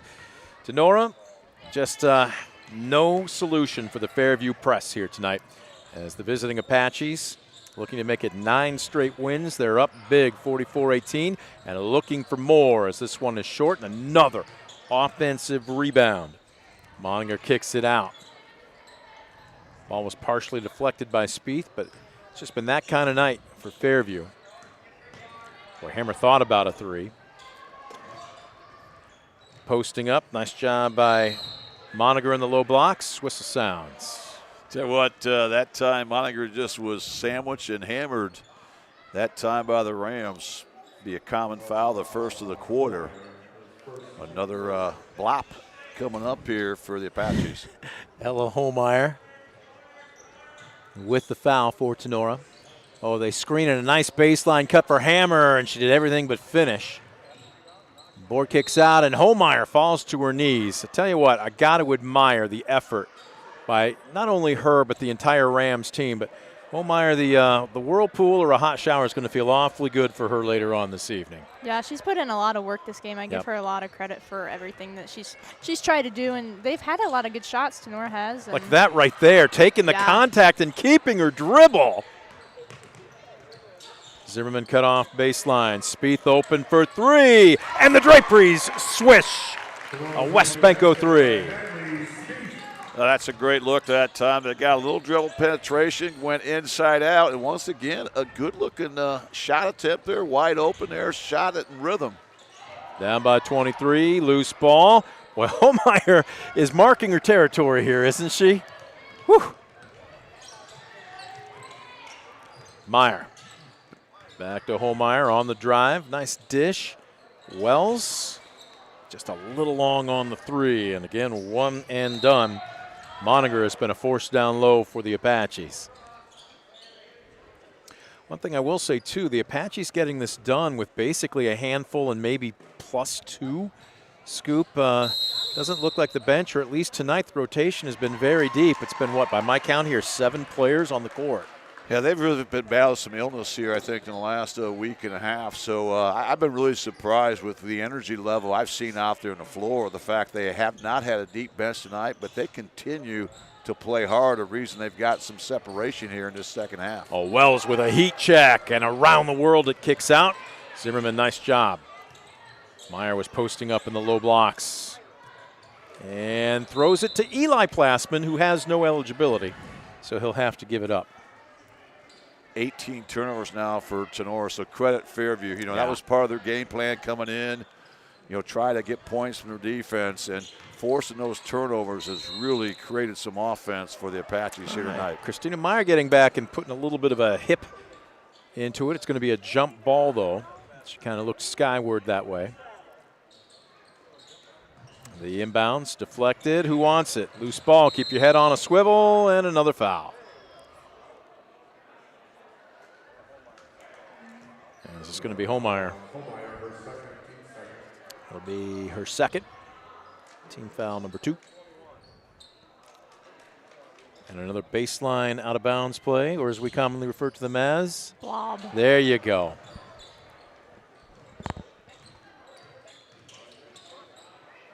First cutter through, nothing doing. Second cutter, now they're going to pop Hammer out into the far corner. Check that was not Hammer. Instead, that is Kendall Peck who has checked into the ball game. Out of bounds off the Apaches. That'll be the first turnover by the Apaches. And how about this? Just 7 on the night for Fairview. That'll win you a lot of ball games, especially when you play at the type of tempo that Fairview does. So the Apaches have really done a great job of playing through contact, playing strong with the basketball, valuing each possession. And again, just on the ball, defense. Look at that by Peck, just smothering. As we've got a double dribble, that's what it does. It just forces you out of your routine, out of your rhythm. Next thing you know, you're doing something that you wouldn't otherwise normally have done, and it's another turnover. Yeah, what a boost. You got a freshman coming off the bench and applying that kind of ball pressure. I mean, everybody needs what we would call a glove, somebody that's going to be that lockdown defender and not give anybody any space. Oh, beautiful drive baseline, and the iron unkind for Peck. Well, that basket especially tonight, we've seen a lot of shots roll around the rim. Holmeyer, boy, she's getting feisty down low. Anybody want to take her on? She's probably going to say line them up. And, and I don't mind that foul by Addie Zedike. Again, just tremendous ball pressure, trying to make something happen in the backcourt. And, again, just the first team foul here for Fairview in quarter 4. We're not even halfway through the 4th and final quarter. Holmeyer just threw all kinds of contact, leaves it short. Nice job by Meyer to pull down the board. This is the kind of grit that we were talking about on a night where the iron basically just seems not only to be unkind, there's almost a lid on the basket, but man, they're not giving up. No, they've done a great job tonight. I think it's kind of been a lid for a little bit for both teams. We just had a freshman coming in, and she just missed that shot in Fairview, so they've definitely both put up a tough game. Meyer a little long on her first. Bites her lower lip. She's 1 for 3 now from the line tonight. Senior spins the ball in her hands. Very tight together, and then she flares them open at the last second before she delivers. And this one's good, so she's hit on 50% tonight. And look at this, Tinora coming out in a full court press, and Peck goes right over the top of it. 3 black jerseys back, and not in a rush, they'll kick it back out. But just as I say that, a 3 put up by Moniger. Nothing doing. A 3 left wing, and this time burns up the nylon. How about that West Banco 3 by Nevaeh Heisler? Again, she's got a nice quick release, a good-looking touch out there. 47-22, and a travel out at half court. Scoop, you talked about tempo. And most of the time, people are either going to think, okay, are you a fast break, are you a running team, or are you a slow it down half-court team?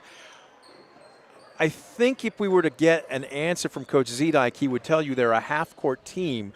But you look up and see 47 points, but the press has allowed them to play a half-court game, yet at the same time play maybe a little faster than what you might normally otherwise think a half-court team to play. Well, that's a great point, because I think what they do so well is they make teams play a little bit faster. Yeah. We've seen that. Tinora really not in their comfort zone offensively, just kind of a little hot potato at times. On that flip side, they do have the ability to run the floor, but they're also, I think, very good in the half court.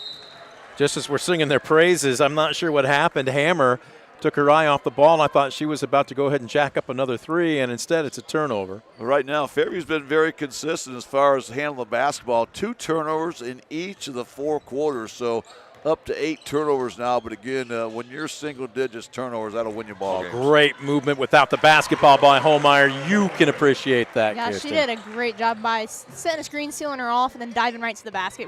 Great way to find her and then get that bucket. First points of the second half. She's now got 10 on the evening as the drive and the shot missed. Heisler stays with it. They'll kick it back out to Hammer. That catches the net, but the wrong part of it, the bottom of it, and here comes Tinora. And still pressure as Holmeyer is stripped. You were one that moved a lot without the basketball.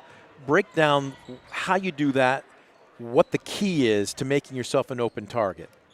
Well, first off, I always like to watch when a shot was going up. You know, I always like to look where if they're going to miss, which way is it going to go, and then that way I would always be there if the ball fell short or if it went long, wherever it was. And also just knowing your team and how they play, knowing if Taylor was diving to the basket, I might dive with her and I might be able to get a rebound or get a lucky pass. Luck, no such thing. Dominic had 2 good looks at it. It won't fall. Here comes Hammer, comes to a jump stop. Up top, Peck says, I want some points. That ball kind of shot from her shoulder, not quite an online form. She just kind of looks skyward, but appears to be none the worse for wear. How about in the half court, though? Because I would watch you kind of survey, instead of the ball, where everybody else was on the floor, and then you would move to space. Is that learned? How was that coached? How did you become good at that? It took me a minute to get there, but when I was starting, I started as a freshman on JV and dressed varsity, but I didn't play right away. And so while I was sitting on the bench, I was able to learn what I should do. And I definitely observe where everybody else is going to go. Try and get that angle that might not be there at first, but if you just take one extra step, it creates the space. Meyer creates a little bit of space. That's her first basket from the floor. She's got 4 points on the evening. 47-26, as we are now under 3 minutes left to go. And 19 offensive rebounds by Tinora. That's one of those stats. Well, typically you're going to win the ball game. Yes. You get 19 offensive rebounds. That means you're getting 19 extra possessions. But their shooting percentage just has really not been there. Their inability to finish inside, and of course they've had some great looks from beyond the arc, but have come up empty more times than not. First free throw is up and splits the nylon for Heisler. Tell you what, Heisler, she is a player. You know, She does so many things well. You know, I like her at the defensive end, but of course she leads the Apaches in scoring. Their top field goal percentage shooter, also leads the team in blocks. And there she connects on the back end. Good for 17 on the night, so above her average. Dominic, a wraparound pass. Boy, Spangler driving hard. I was about to say, Scoop, the key tonight. We can talk about offense, we can talk about the press, but I think it's been Fairview's half-court defense. Spangler entered tonight just under 12 points per game. She has 2. They have put the clamps down on her. Yeah, and that's not by accident. That's by design. Credit to Coach Zedike and his staff. I thought their game plan on her has been stellar because Spangler comes in really miss everything. You know, she leads the team in scoring, leads the team in rebounding, leads the team in field goal percentage, leads the team in free throw percentage, leads the team in free throw attempts. So she's the one they want to have the ball in their hands, but credit to Coach Zedike and his girls. They've done a great job of really limiting her touches here tonight. That's just it. Kirsten, he beat me to it. I was going to say it's not just shots. She's barely had the basketball tonight. They've denied her. And when she does get that ball, she's had a tough time getting in. Even with the spin moves and everything that she's done, she's put in a lot of work to get to the basket tonight. Well, she's earning her trip to the free throw line here this evening. Spangler, first is up. It's pure. And Spangler's been a girl that has had multiple games of 10 free throw attempts or more. So, again, you love to see the ball in her hands. This one's short, so 50%.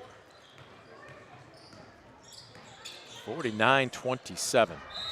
And, wow, that's – okay, for a game where we were giving the officials credit for really letting them play, and I know that was probably, what, about 17, 18 feet out.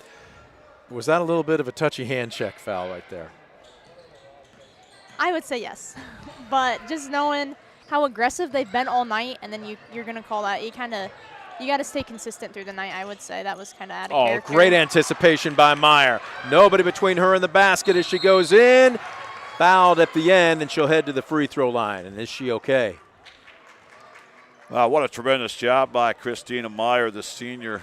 You know, she read that like a book. She jumped the route, anticipated that pass so well, and then took it strong to the rack there with the left hand. You know what that just did? It fouled Heisler out. And she's upset. Coach Zedike smiles at her and puts his arm around her.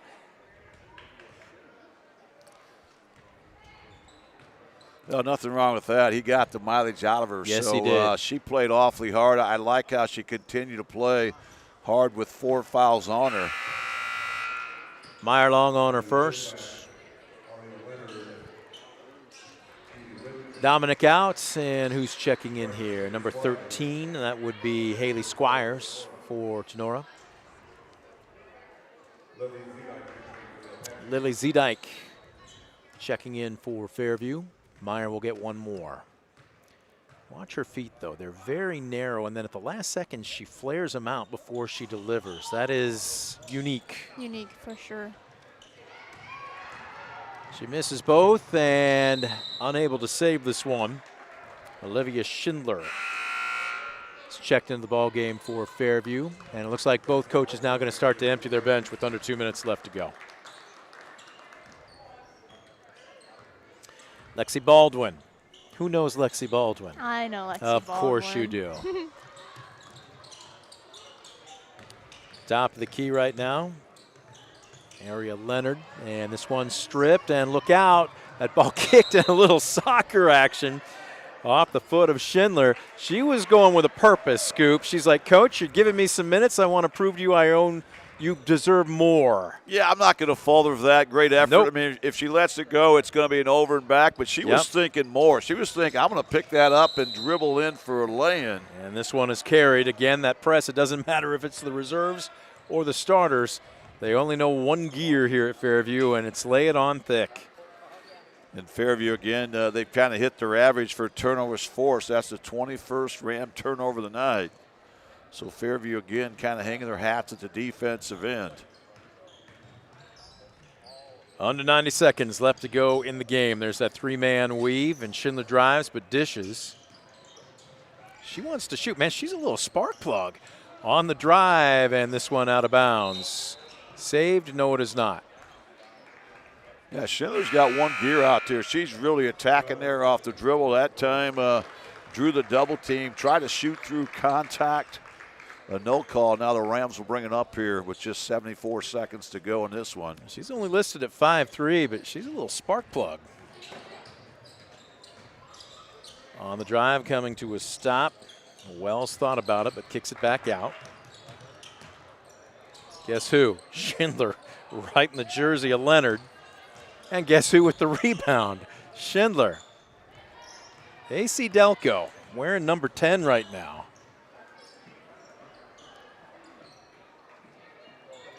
Kirsten's looking at us like, what? AC Delco is a spark plug battery. The name of the company. Got it. Okay. Oh, the work we do. 35 seconds left to go. Ooh. She does know some of her geography, though. She was getting some of the questions or the trivia up on the Jumbotron correct. So, what is your major, by the way? Tourism, hospitality, and event management. Which means what in 10 years? I would like to do events and wedding planning. Really? Yes. Okay. Yep. At the line, deep breath. Callie Wells' first trip there tonight is a little long. She's got 5 off the bench. She's looking for 6.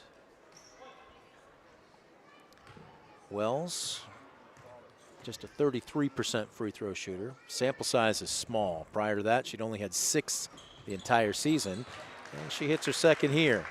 So she's got 6 off the bench. Again, very young roster for Tinora, just a freshman. 22 seconds and counting.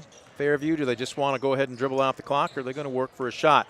Number 10 says, I got other ideas on the drive, and guess who's going to the free throw line? I'm going to say it's Olivia Schindler again. Way to go out on a limb. That was a great drill penetration. She recognized that there was a seam there. She took it, draws the contact. And now Schindler, the sophomore, will get 2 from a charity stripe. First one rattles out. Teased her a bit. See if the Apaches can get point number 50 right here. And that was her first free throw attempt of the season. Her second is on the way, barely catches iron. Rebound by Bidlack as the final 10 seconds tick off the clock. Here comes Wells. Up top. Leonard puts up a short one from 15, and this one is in the books. Final score tonight. It was a close one at the end of 8, and then the press just made it a different ball game as Fairview led 31-16 at the half and never looked back en route to a 49-28 win, their 9th in a row. And more importantly, they remain unbeaten in GMC play at 4-0. We're going to take a quick timeout. When we come back, we'll have your postgame and your Arthur Law Firm Stat Tracker stats. Don't go anywhere. You're watching DCTV Sports. Estill Chevrolet Cadillac is this area's new and used car headquarters, earning your trust one satisfied customer at a time. Estill Chevrolet Cadillac, North Clinton Street in Defiance, and online at drivebobestill.com.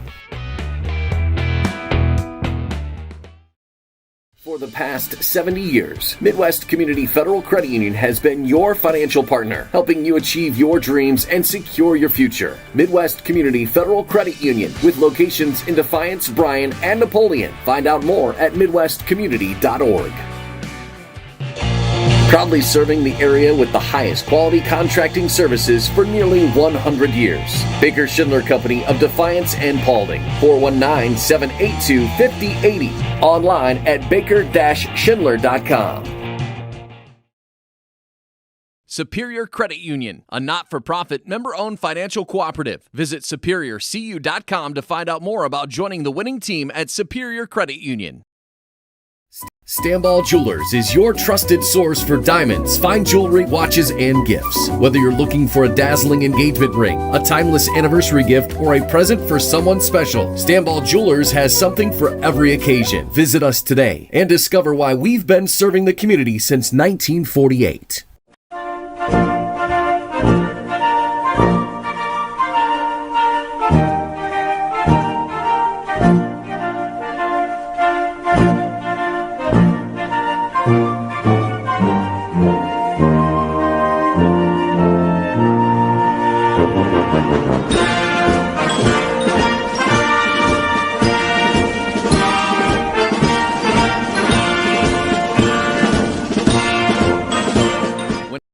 When a fire or natural disaster throws a penalty flag, let ServiceMaster Restore work for you. Anything from minor cleanups to complete overhaul and rebuilding. Contact ServiceMaster by McCann. In life, unexpected challenges can test us. If you've been seriously injured in a car accident, you deserve a team that understands. Because your story matters. Call Arthur Law Firm today. We'll fight for you every step of the way. West Banco, building a better bank every day since 1870. Community-focused West Banco. Find out more at westbanco.com. Affordable transfer opportunities at Northwest State. Start here and save thousands on tuition. Our advising team will help you get your credits transferred. So don't wait another minute. Get started today. Estill Chevrolet Cadillac is this area's new and used car headquarters, earning your trust one satisfied customer at a time. Estill Chevrolet Cadillac, North Clinton Street in Defiance, and online at drivebobestill.com. For the past 70 years, Midwest Community Federal Credit Union has been your financial partner, helping you achieve your dreams and secure your future. Midwest Community Federal Credit Union, with locations in Defiance, Bryan, and Napoleon. Find out more at midwestcommunity.org.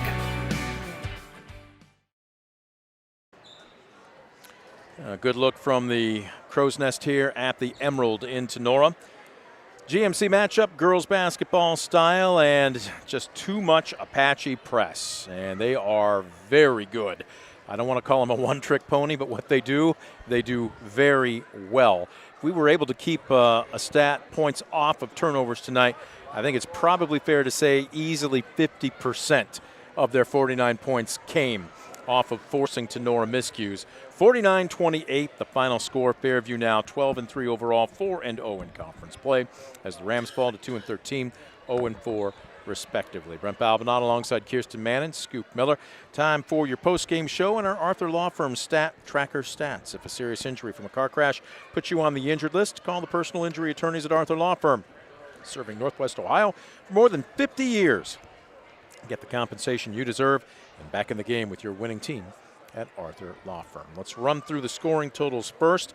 All 5 starters for both teams did get in the books, but 9 bench points for Fairview making a big difference. But probably the biggest stat was who didn't score tonight, and that is Madison Spangler, the big center, powerhouse, averaging nearly 12 points a ball game. She was double teamed, she was frustrated, she was banged around, and she only managed 3 points. 1 basket from the floor, 1 of 2 from the free throw line. Scoop, I'm not going to say that was the sole difference maker, but it was certainly a big one. That was a huge factor, I thought, because, again, she's such a tough guard. We mentioned how she shot over 100 free throws this season after tonight, and she's just a tough person to guard one-on-one, but she really just never had the basketball in her hands at the offensive end. On the flip side, and again, defense doesn't have to be boring, Kirsten. They showed it. Fairview scored, as we were probably going to take a rough estimate here, again, half their 49 points coming off of their defense. If you can buy into that end of the court, it doesn't mean that it has to be slow or drudgery or boring. They play it in a manner that I would think make everybody want to play defense at Fairview. Correct, and they just did a wonderful job, always having their hands out. Any pass, they were anticipating to try and steal that, and once they did, they were going for that layup. They weren't going to let anybody stop them, and if they did happen to get stopped, they had somebody in mind who they were going to dish it out to and then make the bucket. Wasn't just that from the press, but Scoop, their half-court defense was excellent as well. On the ball, the way they moved, it was clear when one person rotated, the entire team rotated. If somebody was going to help, somebody was going to help the helper. They just didn't have very many breakdowns tonight. Well, you're right. I thought they were very connected defensively, and they also really, I thought, did a great job with game prep as far as who can hurt you and how they can hurt you. I thought they really took away the majority of strengths from Tinora, and for a team that has struggled offensively, when you take away their top 2 or 3 options, that really kind of makes things tough. Also becomes more of a mental hurdle to climb at that point too. Kirsten, we talked about it. I don't think it was anything that Tinora did. It was what Fairview didn't do. Tinora, you can take a look at their shot chart tonight, and my guess is Coach Plassman's going to say, you know what, we're pleased with it. They got good looks, but what ends up happening, that press speeds you up. You're a half step off your game, or maybe you're an eyelash off of where you'd normally have your feet set, and next thing you know, good looks aren't falling for you, and that becomes demoralizing. Right, and I think Tinora did a great job with all the shots that they had tonight. A lot of it was they might have shot and then they didn't go and try and get the rebound, and Fairview was there every single time and was able to just beat them to the ball. And I think that they'll have to work on that going forward to the rest of their games. Well, let's run down the scoring totals here as we mentioned. Let's start with the visitors from Fairview. Aubrey Hammer with 13. Nevaeh Heisler, the 1-2 punch, the 2 leading scorers, lead the way again tonight. Heisler, despite fouling out with just over 2 minutes left to go in the game, leads everybody with 17. It does drop off after that, a half a dozen for Brianna Moninger, 6 off the bench for Addie Zedike, 3 points for Samantha Kuhlman, a deuce each for Sammy Mavis and Lorelei Salyers, and yep, that rounds it out. On the flip side for Tinora, all 5 starters in the scoring column, but only 1 in double figures. Ella Holmeyer played just a tremendous ball game tonight. Very gritty, ton of effort, probably a little black and blue as she takes off the uniform tonight and wants to hit the hot tub. She finishes with 10 to lead the Rams. After that, drops off considerably. Callie Wells did come off the bench to score 6, including a 3-pointer. So Coach Zedike's going to grab a headset here. 4 points for Christina Meyer. 3 points for Madison Spangler, 3 points also for Hadley Spieth, and 2 for freshman starting point guard Addie Dominic. As the Apaches up their record to 12-3 overall, more importantly 4-0, remaining unbeaten in the GMC to make it 9 straight. Ladies and gentlemen, we normally have dignitaries on the left, luminaries on the right, but Coach Zedike can fill any category he wants, and he's grabbing a seat here. Your leg's still good? Yep. You're not too rubbery, are you? This No. one wasn't too much of a heart attack on a plate for you, was it? No, it went pretty good. I think you're poor boying it just a little bit, but Yeah. let's start with the defensive end. And in particular, it wasn't who scored tonight, but before you threw on that headset, we said it was who didn't score tonight. Maddie Spangler came in as the Tinora Rams leading scorer at nearly 12 a game. You said she had to have multiple jerseys on her because she's such a tough cover. You hold her to 3 points tonight, just one basket from the field. Let's start with your team's defense. How'd you think tonight? Yeah, I thought we did pretty well. We actually had one letdown on her. I don't know if that's when she scored there at the end, but that's why I called the timeout late, just to go over our scouting report that we've been talking about. And we let her get at the elbow and we let her drive to the basket, and we didn't. That's what we concentrate on not letting her do. So just wanted to remind them of that. And yeah, I thought we did a nice job. And anytime you can hold somebody's leading scorer to 3 points, I mean, that's all you can ask. Coach, I want to say great job tonight. One question I have, just going by this game, you guys came out, you had a great job on the press, great job running. Is there anything going into your next week that you would change judging from tonight? Well, we gotta work on our zone press a little bit. We've with the substitutions we had because of injuries, we had a couple girls didn't know what. It didn't look bad when it was in the three-quarter court, but when we got back into 1-3-1, we were way out of position, and luckily they were getting shots off, and luckily they weren't falling for us. But so we got to go back and work on that. I mean, we like to fall right back in 1-3-1 zone, but we just got way out of position. So other teams will hurt us bad if they're hitting. Let's flip to the offensive side here, Coach. And again, the 1-2 punch, Hammer and Heisler finishing as your two leading scorers with 13 and 17 respectively. I saw you kind of grab and try and get Heisler to smile a little bit when she fouled out with a couple minutes left to go, but she gave you a lot of mileage this evening. Yeah, she did. She played hard, and she goes hard, and that's why she gets those fouls. And then she's one of them that sometimes I think she got one on boxing out, and then I told her to box out again. And she said, well, then they'll call me for foul, and you just talked her through it. You got to keep playing. Yeah, so what? You'd rather have a kid make an aggressive mistake than a passive one, right? Right. Yeah, and you can't take him home. I mean, she fouled out with a minute to go, so I'm all right with that. How about your team's ball movement? It didn't seem like you felt rushed at all in the half court. You were just patient, like the perimeter passing, but even movement without the basketball, first cutter, second cutter, your team just didn't really seem to force things, and next thing you know, boom, you get a good look, or you trade a good look for a great look. Yeah, we did that sometimes. I guess I always have a different memory because sometimes we pass around 3 or 4 times, then we turn it over. So it just depends on which side you're on when you're watching. But we do. If we move the ball well, we do get some good looks, and we had some nice passes tonight, and girls did a good job sharing the basketball. Yeah, I think they all did a great job. One person that comes to mind is, I don't know her first name, but Peck. She did a great job. She came in, and she was doing really good job on defense. Was she a big part in your practice this week?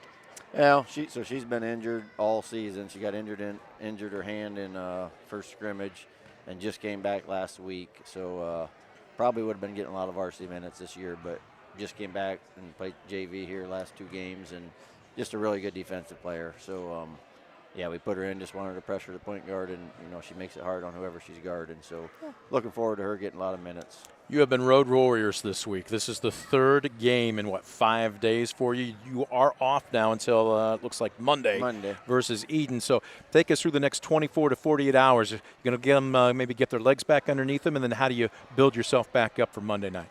Yeah, I don't like Monday games because then you have to do something Saturday. But tomorrow night we'll go easy, get out of the gym in time for the boys' game. So hopefully, be done by 4:15, 4:30 if they come in and go hard, and then we'll have to do our scouting report on Saturday to get ready for Monday's game. Now we're starting to inch towards February. Before we know it, we're going to blink and it's going to be here. What's your philosophy as far as how long and how hard you practice, the deeper you get into a season? We start cutting them back. We cut them back a little bit in January from what we were doing in December, and then we get into February, we really cut them short. I mean, we'll go hour and 15, hour and a half at the most.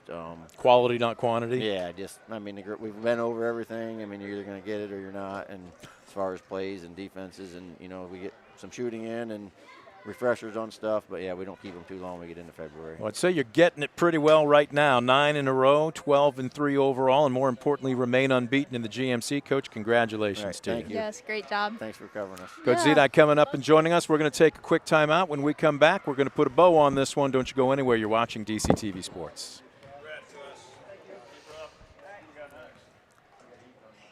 All right. Proudly serving the area with the highest quality contracting services for nearly 100 years. Baker Schindler Company of Defiance and Paulding. 419-782-5080. Online at baker-schindler.com. Superior Credit Union, a not-for-profit member-owned financial cooperative. Visit superiorcu.com to find out more about joining the winning team at Superior Credit Union. Welcome back as you take a good look as our camera pans over. The Emerald emptying out. Still a few stragglers here as they see the Apaches of Fairview basically just lay the press on thick after the first quarter and never look back en route to a 49-28 victory over the host Tinora Rams. Up next for both teams, and you heard Coach Zedike mention it, they've crammed 3 games into 5 days. They want a rest. He's going to give them basically a day to kind of catch their legs underneath them before they get ready for Eden on Monday. Up next for the Rams, likewise, they're off until next Tuesday. They'll make the trip to Liberty Center. Last question for each of you, but Kirsten, let's start with you. How tough is the grind? Is it more mental or is it more physical as you work your way towards February?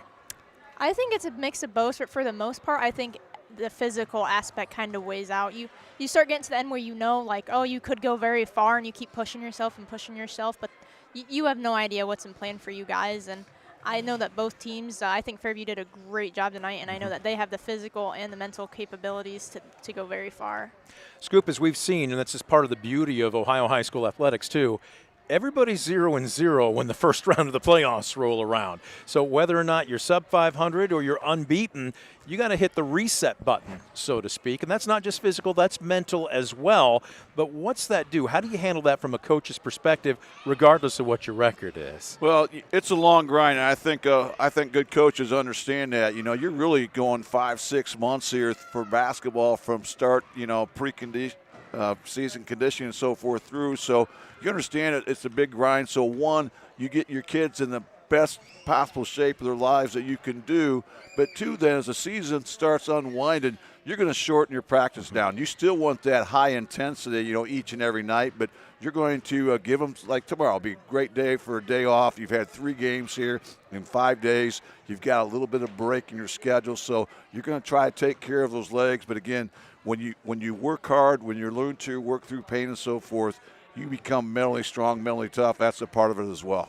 Well, it showed tonight as Fairview continues their unbeaten streak in GMC play. They're now 4-0 in the Green Meadows Conference, and they're now 12-3 overall. The Rams, a future team, as they fall to 2-13 and 0-4. That's going to do it for our broadcast here this evening. Our next broadcast will be Tuesday night. Out of conference play, we talked with Coach Bryn Lehman about this last week, a stretch of 4 games where they aren't going to play anybody in the Western Buckeye League, but rest assured it's going to be a good matchup as out of the NWOAL.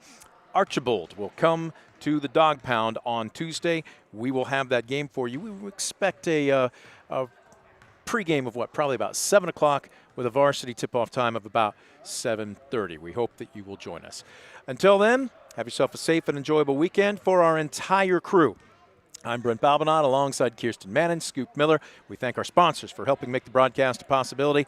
And as always, you the fan for tuning in. Final score again this evening, Fairview 49, Tinora 28. You've been watching a presentation of DCTV Sports.